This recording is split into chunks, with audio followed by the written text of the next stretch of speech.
This is the exterior of the house. There's a bunch of paint damage. We didn't paint this or anything.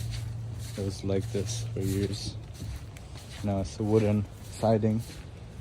As you can see, wooden siding, but chipping paint, lead paint and stuff.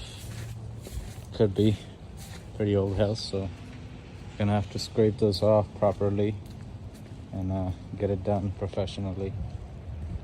Good thing we have a license for that. It's not gonna cost us super extra. But the roof is new. We just did that. I was trying to do the exterior first, just to make sure damages don't walk their way inside. But look at this, a super long house.